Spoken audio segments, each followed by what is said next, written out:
Sa patuloy na palitan ng missile strike ng Israel at Iran, pinangangambahan ng malakihang taas-singil sa produktong petrolyo sa susunod na linggo. Kung ngayong linggo lagpas piso na ang akyat sa presyo ng kada litro ng langis, simula June 24 naman, maaaring pumalo ng hanggang 3 piso ang taas-singil sa gasolina at lagpas 4 na piso sa diesel at kerosene. Wala pa mang implementasyon, umaaray na agad ang mga namamasada. Buti sana kung mga sintabos lang yan. Imbis na marami yung biyahe namin, umuunti kasi nga sa gas, di ba? Medyo magiging bayani na lang kami niyan. Baka hindi na makapag-uwi ng 300. Ayon sa Energy Department, walang nakakaabot na report mula sa mga kumpanya ng langis na may supply disruption. Ang isang asosasyon din ng LPG na nakausap ng ahensya kanina, sinabi ring wala pang problema sa kanilang supply sa mga susunod na araw. Surprisingly, masyado hong na-hype up nung speculation. Kasi unang-una, wala pa hong actual supply disruption from Iran.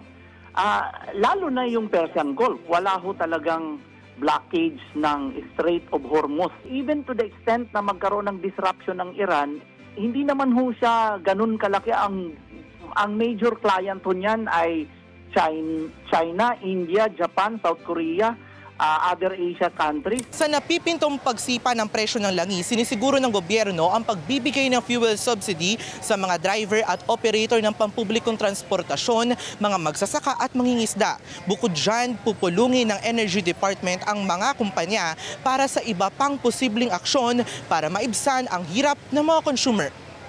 Natitrigger ang ayuda ng gobyerno kapag umabot ng $80 per barrel ang krudo mula Dubai. Nakatutulong na raw ito para sa mga tsuper pero minsan ang tagal, buwan pa bago lumabas yung resulta. Nanawagan na nitong linggo si Energy Officer in Charge Sharon Garin na kung maaari utay-utay ang pag-implementa ng taas-singil. Based on our experience before, nahihirapan ho talaga ang mga oil company dun sa staggered na implementation. At ang importante ho, 2 things, hindi ho huminto ang mga oil company ng pag-o-offer ng mga discount, ng existing discount promo, at kung pwede, madagdagan pa. But yan ay subject sa discussion na gagawin next week with individual oil companies. Ayon naman sa isang ekonomista, kung magpapatuloy ang pagtaas ng presyo ng langis, baka maapektuhan na rin ang inflation ng bansa. So just from the end of May until recently, the increase in oil prices globally or from the benchmarks are already more than 20%.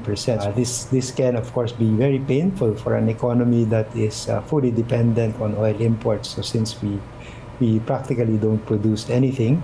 Ang Bangko Sentral ng Pilipinas siniguro na binabantayan rin nito ang mga oil price hike at kung paano ito makakaapekto sa ekonomiya ng bansa.